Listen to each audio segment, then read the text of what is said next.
Dito po tayo ngayon sa may police station ng Binyan, Laguna. Mayroon po tayo kasamang isang rider. Pa-turn over po sa police at ito po ang buong kwenta. Ito sa puntong ito, inabot tayo ng gabi. So mayroon dito nagkasagian. Tinakbuhan siya nung nakasagyan niya na motor. So ito galing to ng Bicol. So halos magkasunod lang din kami. Siguro mga ilang minuto nangyaring to. Kaya habang wala pang dumarating dyan na rescue at tayo ay napahinto at nagtanong na rin tayo. Ito yan. Teka. Sino may kasalanan? Tinakbuhan po ako, nandito kayo nung nakasuot yung mga motor. Tinakbuhan? Oo. Nakasuot lang siya, Anong motor? nakachinilas, walang helmet. Ito bata, ito po yung kasama kong magkano po eh. Kanina pa, Ang bilis po, ang bilis. kanina pa nakalis, kanina pa. Ha? Kanina pa nakalis. Sir, pinamabutan. Nabutan? Dito lang yun, nakasuot lang, walang helmet eh.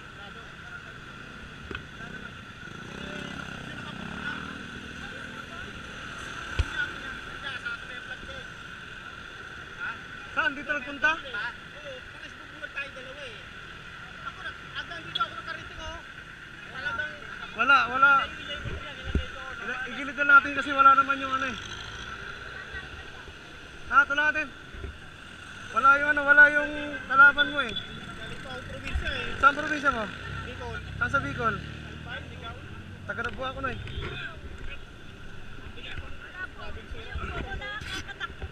Ito pa yung sombrero. Meron ba kayong ano dyan, CCTV? Mayroon po yan po. Dito akin sa kanya yan.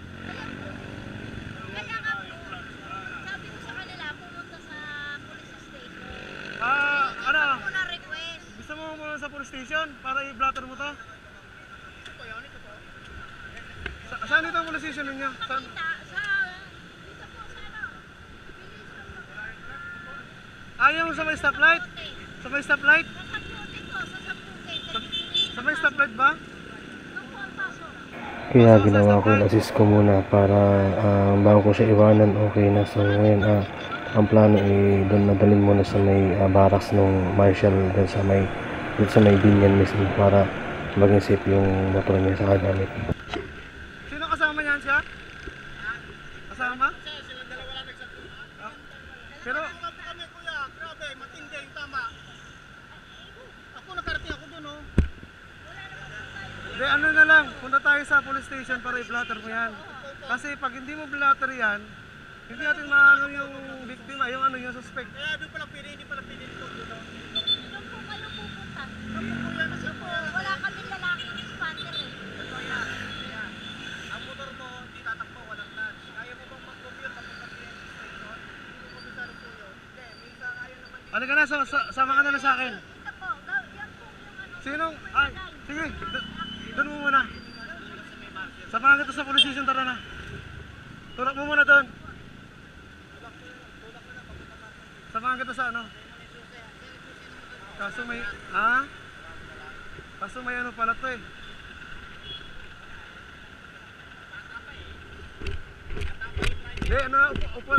Upuan. Dali mo na doon.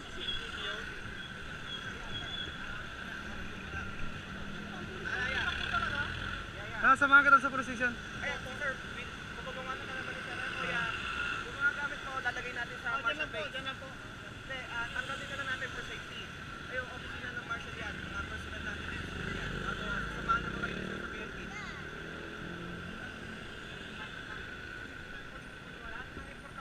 Kaya ang ginawa ko dahil hindi makatakbo yung kanyang motor dahil putol yung kanyang clutch lever, so at ito na assist ko na lang siya.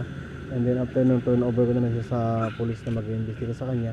Kasi ang mangyari kasi noon, baka i-pamedical pa yung kanyang tama sa kanyang katawan.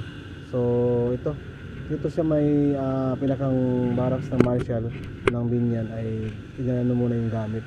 Iniwan muna pati yung motor kasi magbabakaran siya sa akin para sama ako sa police station.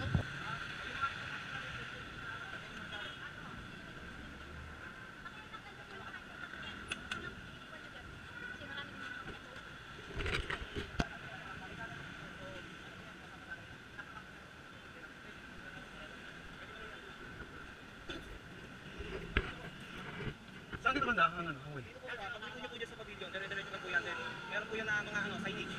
Nakadikit po yung mga signage yung papunta PNP. Ano yan yung mismong sa kapang ganyan?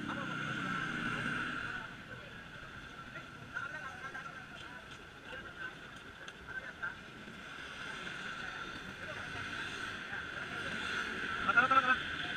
Para pulis na matala sa'yo. Camera? Oo. Oo, pinapulis. Nakikita yun? Kita sa pulis, di ba? Nasa barangay.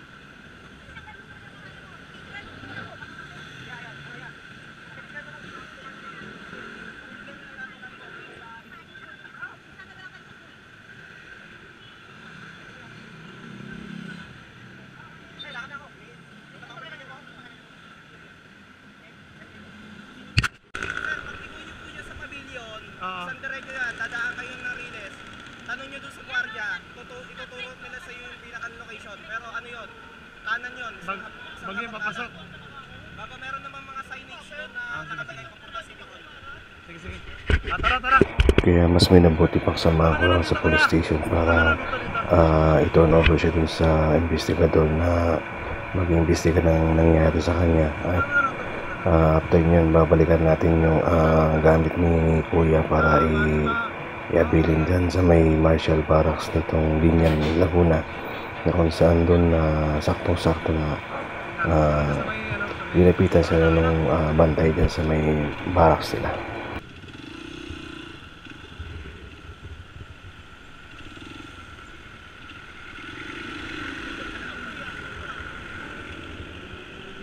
So dito na nga kami, kinat ko na lang kayo, sobrang haba at sobrang layo kasi nung police station galing highway. Ate? Ano na yung police station, te? Oo.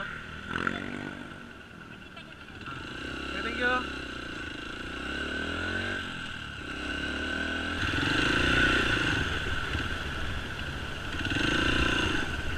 Magandang gabi, sir.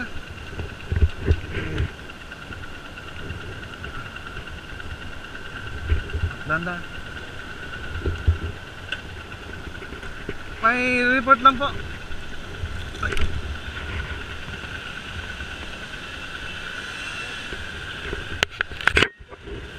Ay, sabis.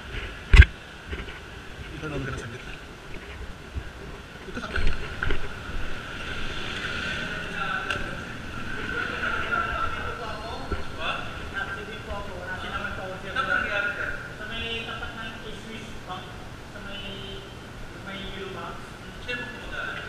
Nakataka, sir, eh. Pagkatayo niya, talikod, tumakas bigla po, natasyon. Naglaka po yun? Ha? Naglaka. Basta yung nakbigit parang may dus-dus eh. Gusto, oras lang sa pinagkakira. Mayroon po doon sa pinangyarihan.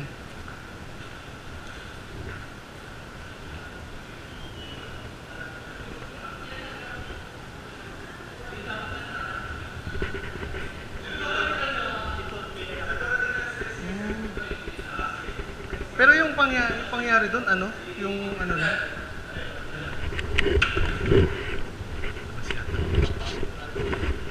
Labas kayo, sir? Lalabas kayo? Ano ko lang dito.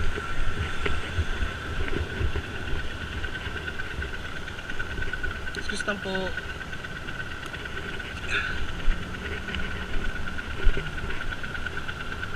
Yeah.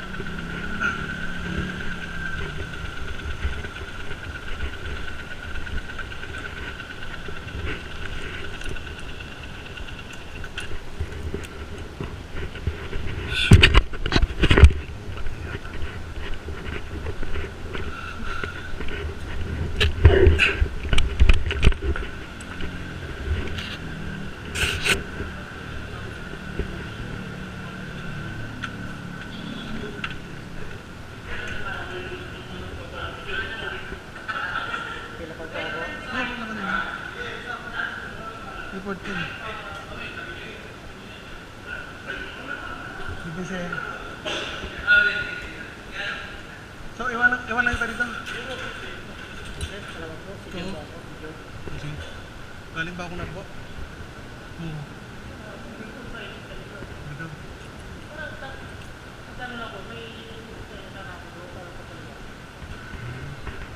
po ako Las Piñas eh. Oo. Wala naman kayo sa sugat o? Meron dito sana.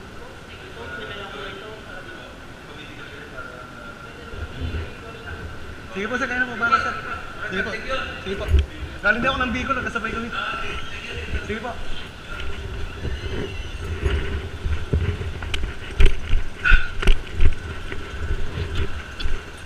Uy, ano na? Okay, so turn over lang natin yung ano, yung incident. Para may report siya. Kasi nakatakas yung suspect. So, pangalawa natin itong rescue. Ano kanina sa Patimunan, Quezon. Let's go!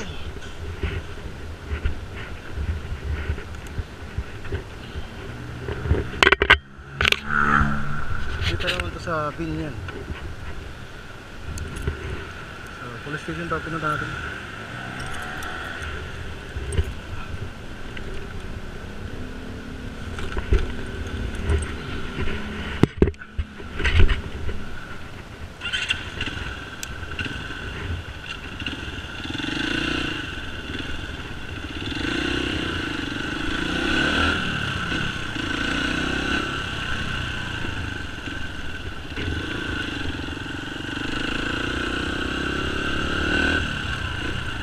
Bumalik tayo dito sa kung saan nakaparada yung motor para ibilin natin yung motor sa kayong gamit. At iyan na natin na okay na siya dun sa police station. Na-turn over na natin para may okay na, uwi na tayo. Sorry.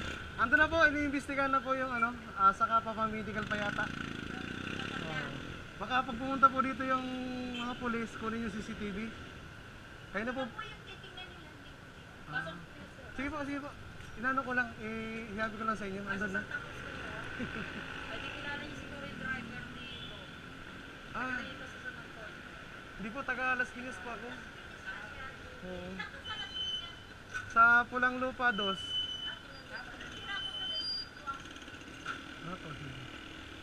Nakita ko si kanina, nakabulag tayong sa yung motor. Ang pagkakaalam ko, ano siya, self accident lang. Yung pala, takbuhan. Kung naabutan ko yung nakabanggaan niya.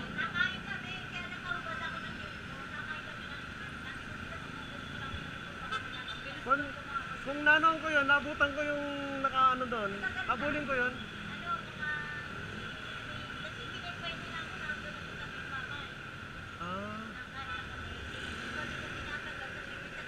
Ano yun? Ayun yung tawag na walang lisensya. Kabado. Yun. Ganun. Okay tayo. Ayun na sir, nakatulog. Ayun.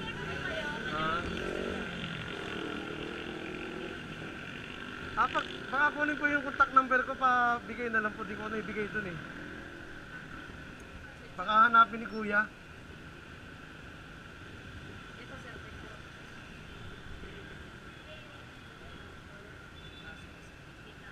I-type ko na lang. Ay. Kalimutan ko tuloy. Dahil pala siyang Bicol, kababayan ng anak ko. 099 Dalawang 9 574 61533 33 Yan na po. 50. Ayun po.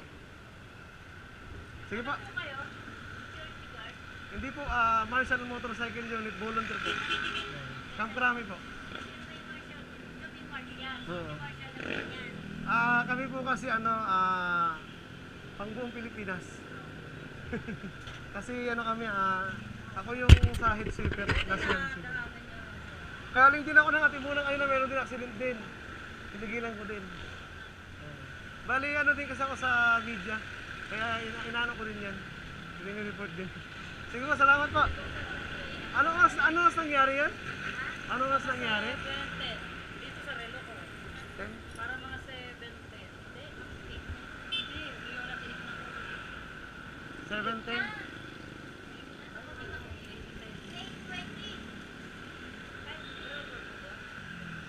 8:20. Mga 8:10 gano'n, 8:10.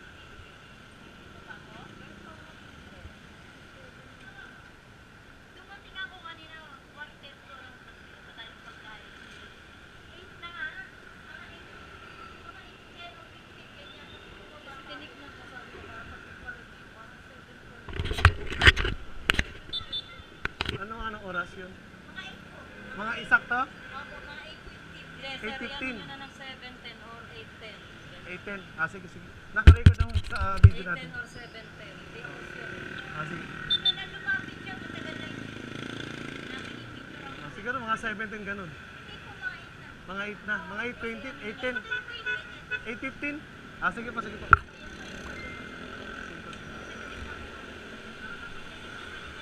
Eh, ano ko na lang po sa spot report na lang po sa lang. Sige pa, sige pa. Ano nga tawag nito?